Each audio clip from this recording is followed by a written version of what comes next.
Bonjour, moi c'est Kabibi Show de la conteuse africaine francophone. Je partage des histoires de vie réelles et vécues sur ma chaîne YouTube. Si c'est la première fois que tu tombes par hasard sur une de mes vidéos, n'hésite pas à rejoindre la team Kabibi Show en t'abonnant et surtout en cliquant sur la cloche de notification pour être au courant des vidéos que je partage.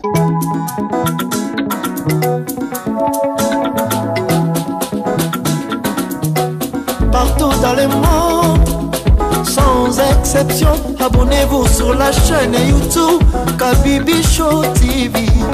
L'information en temps réel, Allez. Oh, partout dans le monde, viva l'été, Kakamoko, c'est Kabibi Show TV. Allez, s'abonner, abonnez-vous massivement, abonnez-vous massivement,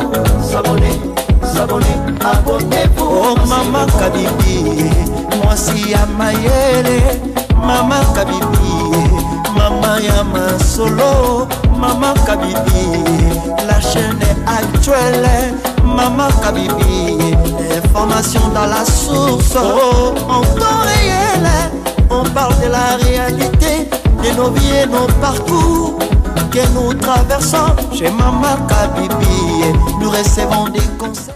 Bonjour et bienvenue sur ma chaîne YouTube Kabibi Show TV. Yes, en chaleur, je suis heureuse de vous retrouver tous nombreux, connectés, branchés, actifs, présents sur ma chaîne YouTube. Comme vous savez, ici, nous sommes là pour partager les histoires de vie, les ressentis, les histoires réelles, les expériences. Donc, merci à vous tous qui n'hésitez pas à me joindre en vous connectant, en vous branchant et en m'appelant, me contactant pour partager votre histoire. Sur le numéro WhatsApp qui s'affiche au bas de la vidéo, je suis assez réactive. N'hésitez pas à commenter au bas des vidéos pour encourager toutes ces personnes qui nous partagent leur intimité. C'est le but de la chaîne. Quand on partage son histoire, c'est pour avoir des avis différents, des commentaires, un encouragement. Merci à vous tous qui n'hésitez pas de participer comme vous le faites si bien délicatement dans le respect. Aujourd'hui, nous allons parler d'une histoire qui a fait bouger tout un pays. Une histoire dont on n'arrête pas de parler jusqu'à ce jour. On va parler de Madame Gogo Mahala. Madame Gogo Mahala est une dame zimbabwéenne qui est née dans un village. Et cette dame a rencontré Monsieur Mahala. Elle s'appelle Gogo, mais Mahala, c'est le nom de son mari. Elle a épousé ce monsieur dans son village avec qui ils ont aménagé dans la ville de Zengeza. Zengeza au Zimbabwe. Ils sont allés s'installer là-bas pour créer leur famille avec leurs enfants. C'était une famille normale à la base. Ils ont eu 5 enfants, tout s'est passé bien. Mais les gens ont remarqué qu'avec le temps, madame et monsieur commençaient à s'isoler un peu de tout le monde. S'isoler de la famille, s'isoler des voisinages, s'isoler même de la communauté chrétienne qu'ils fréquentaient. Parce que cette dame et son mari apparemment étaient des chrétiens croyants et pratiquants. Ils ont fréquenté une certaine église pendant longtemps où on les connaissait. Mais les gens ont compris que c'est des gens qui commençaient à se renfermer, ils ne voulaient plus des contacts. Cette dame-là, avec ses 5 enfants, à un moment, elle a dit que les 2 premiers étaient partis en Angleterre. Vu que M. Mahala travaillait, il gagnait bien sa vie. Ils ont pu envoyer 2 enfants en Angleterre, ce qui vraiment est tout à fait normal. Au Zimbabwe, tous ces pays-là, envoient les gens en Angleterre, en Australie. C'est tout à fait normal. Donc, elle reste avec ses 3 autres enfants qu'elle commence à isoler. En fait, ce n'est pas qu'elle les isolait. Tous, ils s'isolaient. C'était des gens qui parlaient très peu, des gens qui ne s'intégraient pas, qui restaient entre eux. En tout cas, même envers leur famille, les familles ne les fréquentaient plus parce qu'eux-mêmes aussi ne voulaient pas. C'est des gens qui avaient un voisinage, qui ont connu au début, mais avec le temps, ils ont commencé à se renfermer. Les voisinages ne pouvaient plus venir chez eux, ils ne voulaient pas des visites, ils étaient froids. Quand vous leur dites bonjour, c'est à peine une réponse. Elle est toujours indifférente, elle ne dit pas grand-chose d'elle. Donc, quand tu es comme ça, les gens te laissent tranquille. L'essentiel est qu'ils te voient sortir, ils te voient passer, ils montent, ils descendent. À un moment, elle a dit que son enfant était mort, ok? Les gens ont appris que son fils était mort. Ils ont voulu venir la consoler. Elle a refusé. Parce qu'elle disait que son fils était mort dans des situations atroces. Elle ne voulait pas. Cette dame-là a enterré un de ses fils toute seule. Donc, après l'enterrement, le voisinage était choqué. Les gens se demandaient pourquoi elle est comme ça. Pourquoi elle ne veut pas de nous. Elle a déménagé. Elle a quitté où elle a toujours habité, où on la connaissait. Avec ses 5 enfants, elle est allée dans un nouveau quartier. Avec son comportement bizarre. Quand ils arrivent là-bas, ils ont 2 enfants en couple. Les gens les découvrent, les gens essayent de s'approcher normalement, comme des voisins normaux. Gogo Mahala les repousse. Elle ne veut pas. Ils comprennent que c'est une voisine très très bizarre. Mais quand même, qui fréquente l'église. La communauté chrétienne était au courant qu'elle avait perdu un fils, qu'elle avait enterré toute seule. Ça veut dire à huis clos, juste à la famille, comme à l'étranger. Les gens comprennent que les personnes peuvent changer. Plus le temps passe, les gens ont des problèmes dans leur vie, ils préfèrent rester entre eux. Ça veut dire que la nouvelle maison de Gogo Mahala, les gens ne rentrent pas là-bas. C'est une grande maison clôturée, comme vous pouvez voir dans les vidéos. Elle a toujours habité là-bas, fait sa vie tranquillement, avec ses 2 enfants. Les enfants, quand même, étaient connus dans les quartiers. Les gens les voyaient, les gens passaient. À un moment, son mari a fait une crise d'AVC. Ça s'est su parce qu'il fréquentait une église. Donc, on a compris que M. Mahala a fait un AVC. Il était maintenant dans l'incapacité de se déplacer tout seul. Au travail, c'était compliqué. Il a commencé à rester à la maison, vu qu'il était en fauteuil roulant. Avec sa femme déjà bizarre, et que lui-même aussi était bizarre, les gens n'ont même pas eu l'occasion de venir le consoler, l'encourager et tout ça. Bon, ils étaient très bizarres, ils sortaient, elle sortait par moments avec le fauteuil de son mari. Les gens la voyaient, bonjour, bonjour, c'est vraiment limite quoi. Le temps est passé. En 2010, les voisins ont déclaré qu'ils ne voyaient plus ses enfants. Il y a eu des nouvelles où on disait que ses enfants étaient partis en Afrique du Sud. Ses 2 fils, avec lesquels elle avait aménagé. Comme ils n'étaient pas proches, ils se sont dit, ah, c'est une dame bizarre. Comme elle avait perdu un enfant là où elle habitait, elle est venue ici, elle a dit qu'elle est en dépression, elle n'a pas besoin d'amitié, elle a perdu un enfant, elle a mal au cœur. Peut-être qu'elle a fait partir ses enfants en Afrique du Sud, les gens n'en savaient pas plus. Donc les enfants là, on ne les voyait plus, ils ont disparu. Ils sont restés de 2010 à 2014 avec un mari malade. De temps en temps, on la voit, elle sort avec lui, mais plus le temps passait, plus elle sortait seule. On peut comprendre que quelqu'un qui est en fauteuil n'a peut-être pas envie de sortir. Le temps est passé. Depuis 2014, les voisins ne voyaient plus son mari. Mais comme c'est une femme bizarre qui ne parle pas, qui est renfermée, qui s'adresse aux gens vraiment limite, il n'y avait pas moyen de lui poser la question. Les gens comprennent seulement que de toute façon, même quand tu lui poses la question, elle ne te répond pas, elle ne te dit pas plus, elle change des sujets, des conversations. Une femme qui a toujours fait sa vie comme ça, tranquillement, elle ne dérange personne dans le quartier. Qu'est-ce qui s'est passé? En 2022, elle a eu un problème de tuyauterie. Sa tuyauterie a débordé ou s'est cassée ou quoi que ce soit. Ça a débordé au salon, au couloir, partout. Donc, elle fait venir un technicien pour réparer la tuyauterie en 2022. C'est comme ça que quand le monsieur vient, c'est un auto-entrepreneur qui fait ses travaux à domicile chez les différents clients. Il arrive, il est reçu et tout ça. Il commence à faire la tuyauterie. Il comprend que c'est vraiment un grand travail. Il ne pourra pas finir ça en un jour. Il fait une partie, il dit, madame, je reviendrai le lendemain. Quand il sort de là, les voisins sont étonnés. Un peu les voisins d'Afrique, ce sont des gens très indiscrets. Les gens l'approchent. Et comment tu as fait pour rentrer dans la parcelle de madame Gogo Mahala? Il dit, comment ça? C'est une dame qui m'a appelé pour faire des travaux. Ah bon?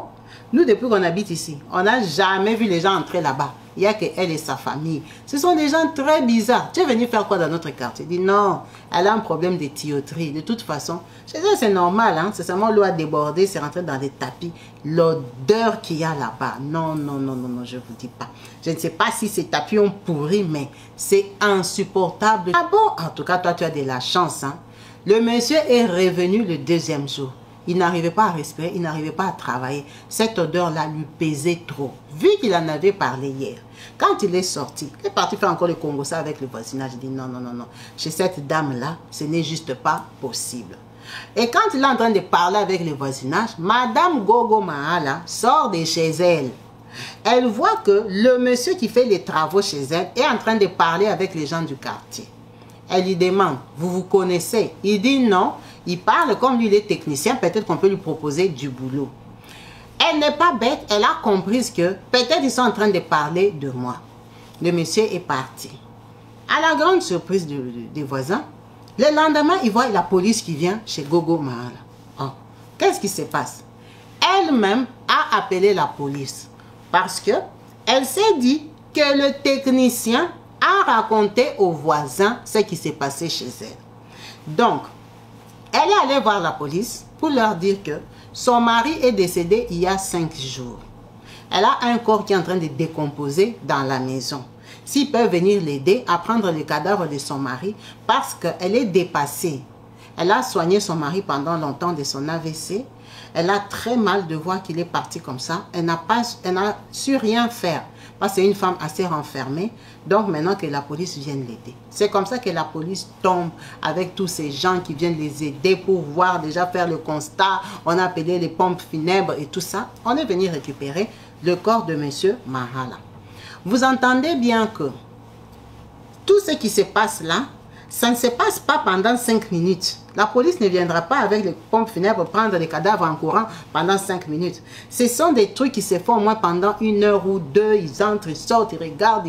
Vous voyez un peu comment. Donc, pendant toutes ces manœuvres-là, la police entend oh, il regarde. La dame ici, elle est restée veuve. Ses enfants sont en Afrique du Sud. Les autres sont en Angleterre. D'après ce qu'ils ont écrit et constaté, ils ont écrit sur leur papier. Pour dire quand même, c'est le corps de qui sont venus chercher. Quand la police était rentrée, les voisins aussi étaient rentrés, étonnés de voir que wow, le papa là est mort et tout ça. Les gens commençaient à pleurer, peut-être pour l'aider à pleurer comme elle est trop seule. Non, la police ne comprend pas. Ils ont dit, mais la dame ici, elle a des gros rats comme ça dans la maison. C'est juste pas possible. Ils lui demandent, qu'est-ce qu'il y a au-dessus de ton toit?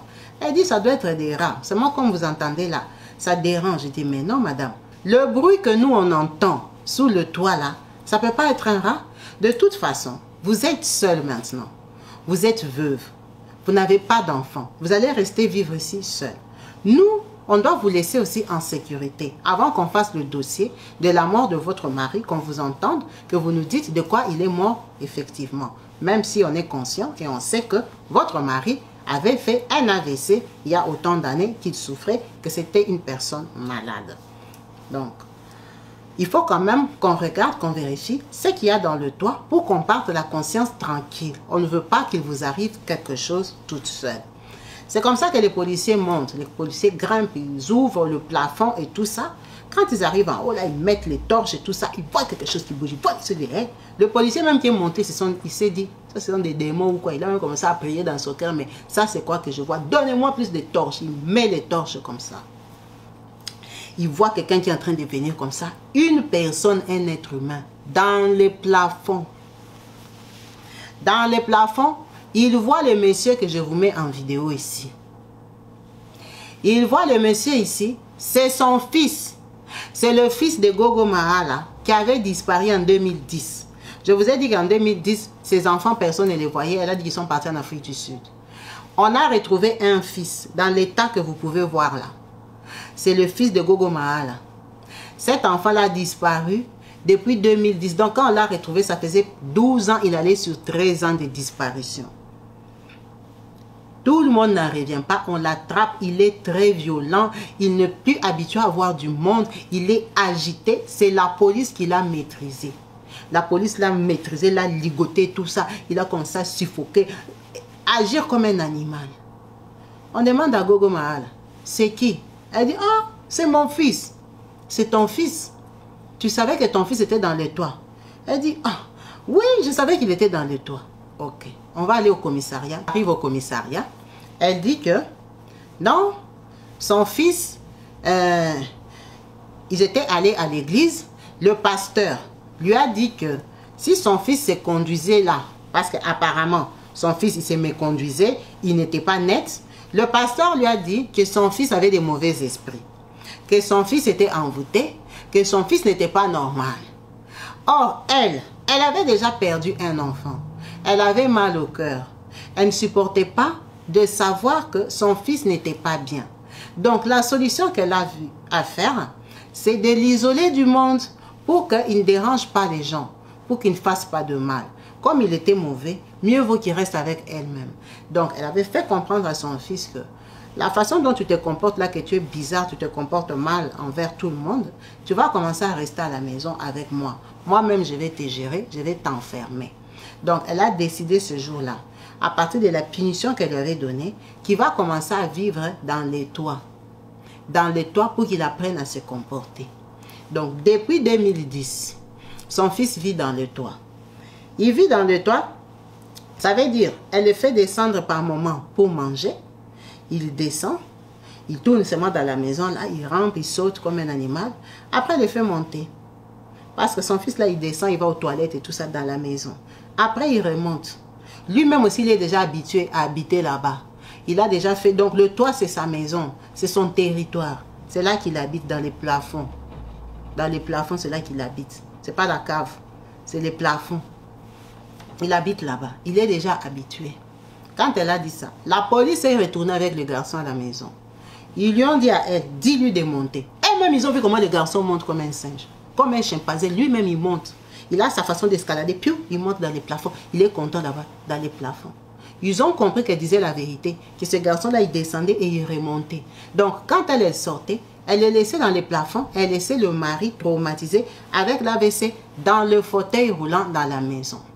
Une maison où personne n'entrait. Est-ce que vous pouvez vous imaginer l'horreur que les gens ont découvert? Les gens ont pleuré, les gens étaient étonnés, les gens étaient estomaqués, les gens n'en revenaient pas. On a appelé les deux familles. Ils ont dit c'est évident, c'est normal parce que même nous, ils ne nous fréquentent plus. Ils sont déjà partis de nos vies, partis de nos familles. On ne sait pas ce qui se passe chez eux. Ils sont comme s'ils sont envoûtés, ils ne sont pas normaux. La police a compris qu'elle avait un gros souci. Ils ont dit, madame, déjà, ça montre que la mort de votre mari est suspecte. Parce que si vous l'avez isolé depuis 2014 et que ce monsieur est décédé, c'est qu'il était malade. Parce que il était malade, il n'a pas vu de médecin. Ce monsieur a survécu de 2014 à 2022 enfermé dans cette maison. Personne ne l'a plus jamais revu. Aucun rendez-vous médical, rien du tout. Donc les médecins en Afrique ne cherchent pas aussi les patients parce qu'ils se disent peut-être qu'ils ont voyagé. Peut-être qu'ils sont même morts. Quand ils meurent, ils viendront dire aux médecins traitants que je suis décédé. Déjà même, on n'a pas de médecins traitants. Quand tu es malade, tu pars là où tu peux payer. Donc il n'y a pas de suivi. Ça veut dire que la dame devait expliquer comment elle en était arrivée là. Du coup, on organise un procès pour elle. Pendant toute cette période-là, elle est en détention, elle est arrêtée parce qu'on ne comprend pas ce qui se passe chez elle. Elle dit, il ne faut pas aller chez moi, il faut garder ma maison fermée, je ne veux pas, je ne veux pas. On l'interroge sur le deuxième garçon, elle ne dit rien d'autre, elle ne parle pas plus. Les voisins disent qu'elle avait 2 fils, elle dit qu'il y en avait un. Les gens disent non, elle avait aménagé avec 2 garçons. Elle dit non, il est parti en Afrique du Sud. Elle est confuse, elle ne sait pas ce qu'elle dit. Le jour du tribunal, quand ils arrivent, elle dit non, le jour du procès, elle dit qu'elle va aller se soulager. Ok, on l'envoie, on la laisse partir aux toilettes avec une garde sécurisée, protégée et tout ça, pour contrôler ses mouvements parce que des dames comme ça, elle peut arriver là-bas, elle se fait du mal. Elle arrive là-bas, elle ouvre son sac, elle commence à chercher quelque chose.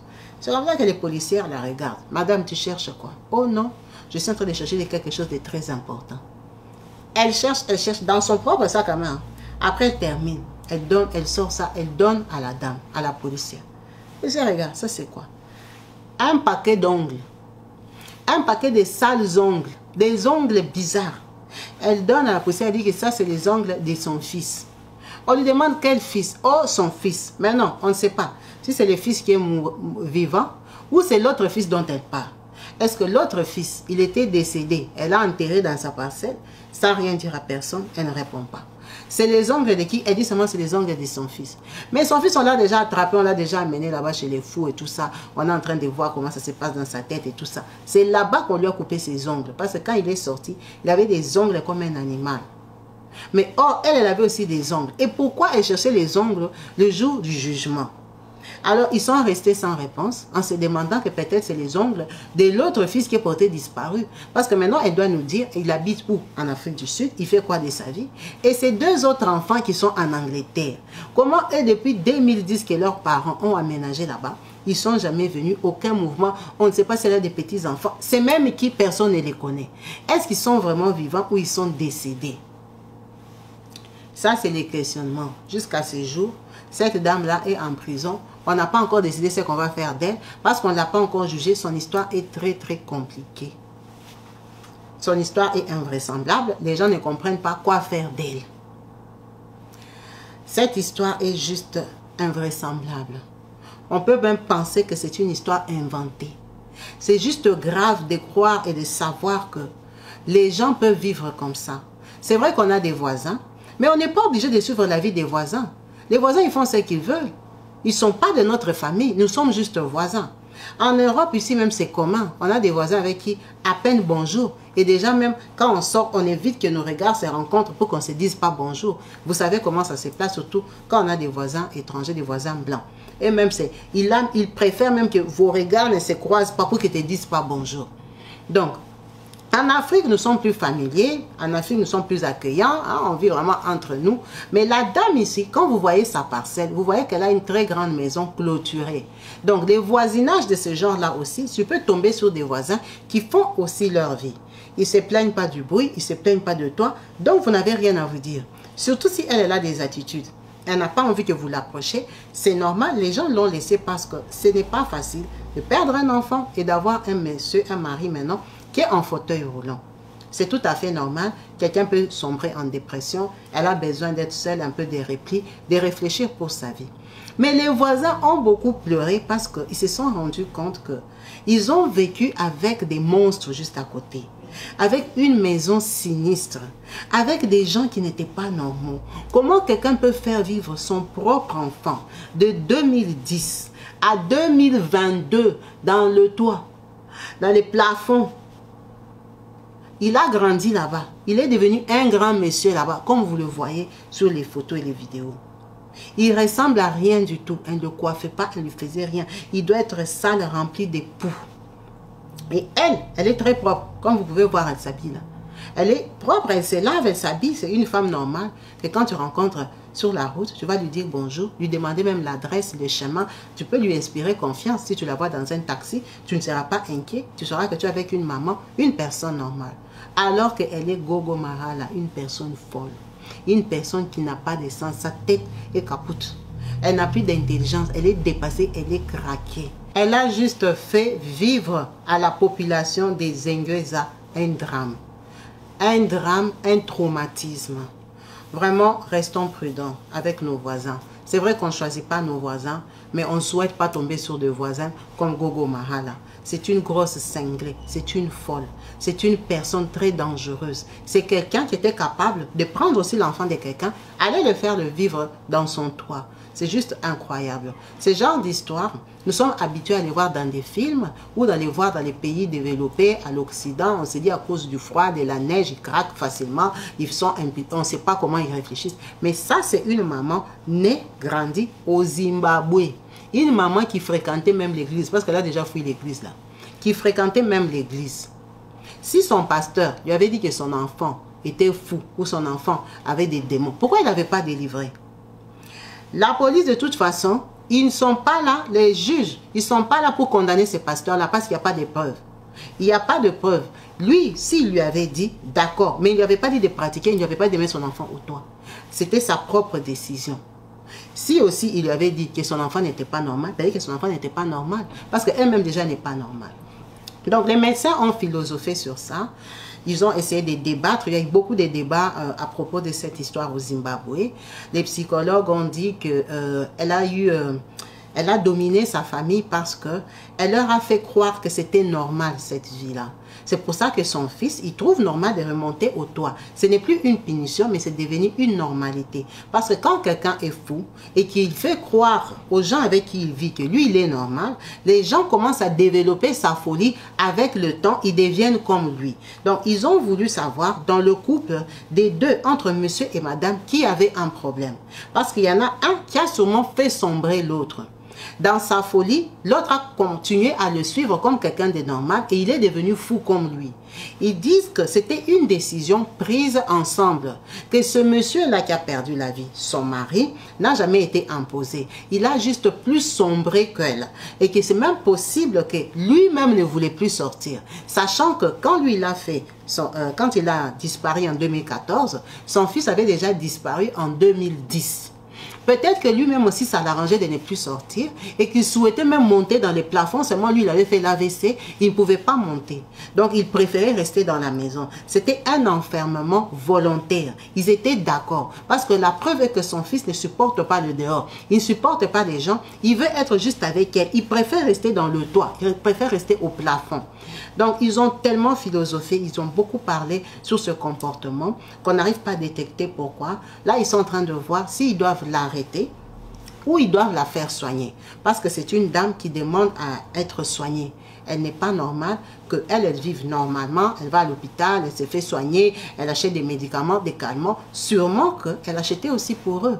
Et ces gens-là ont eu beaucoup de chance de ne pas avoir des grosses maladies. C'est pour ça qu'ils se demandent si son autre fils, qu'elle n'arrive pas à expliquer où il est, s'il n'est pas juste décédé dans cette maison-là et qu'elle l'a enterré là-bas. Parce qu'elle laisse les gens se décomposer. Le problème avec la mort de son mari est qu'il y a eu la tuyauterie qui a explosé. Ce monsieur-là, on ne le voyait plus depuis 2014. Donc, elle aurait pu le laisser se décomposer, pourrir, redevenir même du sable, aller le jeter dans le jardin. Parce qu'elle peut le laisser là-bas même 6 mois, personne ne rentre chez elle. Qui allait venir frapper, demander qu'est-ce qu'il sent chez toi? Personne n'est rentré chez elle.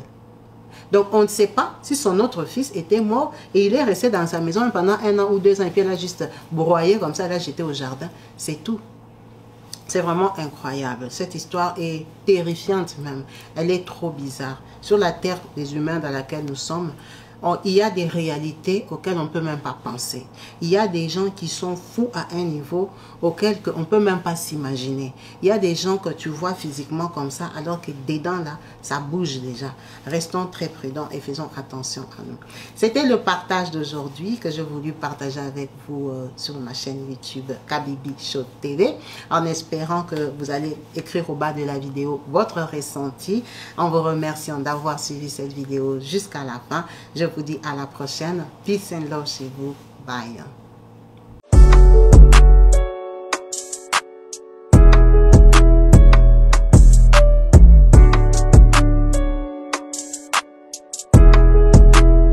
Bino baye bozali kolanda biso esika bozwami tozali bongo awa na kati ya RDC précisément na ville province de Kinshasa awa na Bibwa esika wapi bazali koteka ba terrain 20 sur 20 na 4000 €. 4000 €, mais au sommet yango cash te. Oko futa yango paiement en série. Ni bino bata diaspora bolobaka. Dans le mois, ko ba no futa bongo 400 €, et ko ka 10 mois ko ça 4000 € aux terrain na yo. Il y a plus de 33 hectares et ça bon awa. Bande ko bazali na yango, vous en a posé à terrain, contactez maman Kabibi, vous a beaucoup plus de précisions. Au bing na numéro wana maman Kabibi, a kopé sabino ba détail nyonso na baye bazana posé ko zo terrain awa na kati ya Bibwa. Na yebi ke terrain comme pétrole awa na kati ya Congo, mais a chance ba petite opportunité à ko saisir. Vous en a 4000 € na yo au sombi mais ko futa yango cash te. Eza cadeau, maman a pesi bino baye bazana posé ba terrain. Référence ezali sénateur Mabaya. Baye bayebi Bibwa bayebi sénateur Mabaya des références à Okoma awa. Na bag na bino na prince kobanda makadam ti okoma awa 30 minutes okomesika tozali pe ozui terrain na yo. Donc na komisika un message pour lobby pour lobate aidor obetaki lisolo te. To beteli bino lisolo. Chance tikali na ngambo na bino.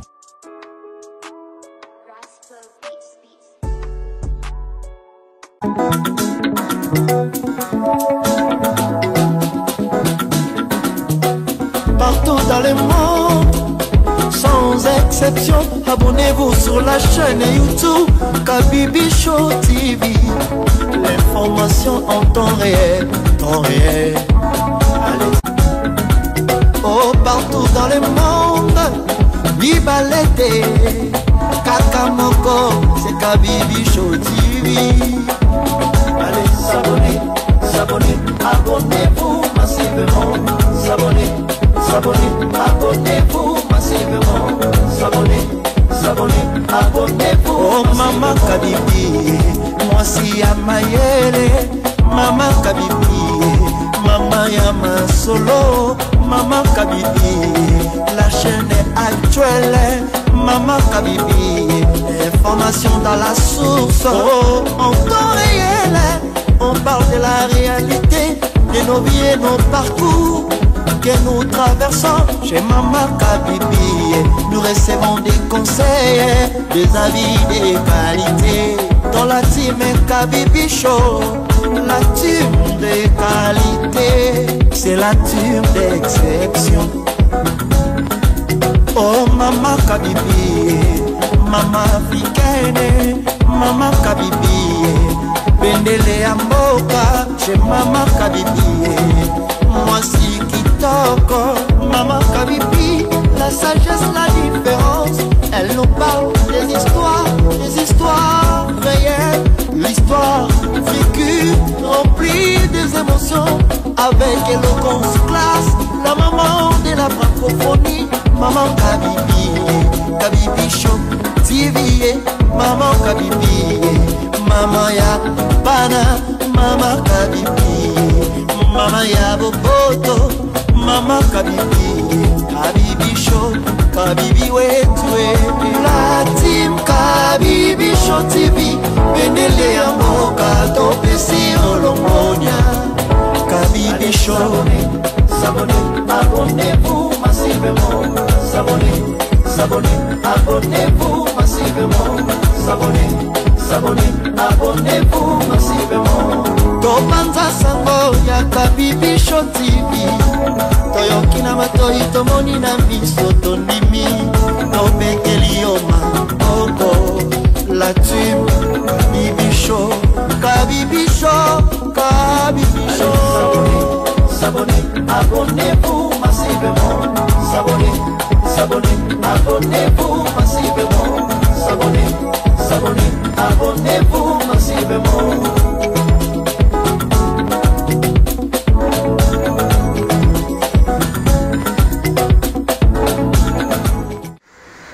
Bonjour, biso association et Maman Kabibi Show, la team, encore une fois, sa maman dans l'hôpital Yolo. Alors, tu fous tes factures, tu remettre déjà.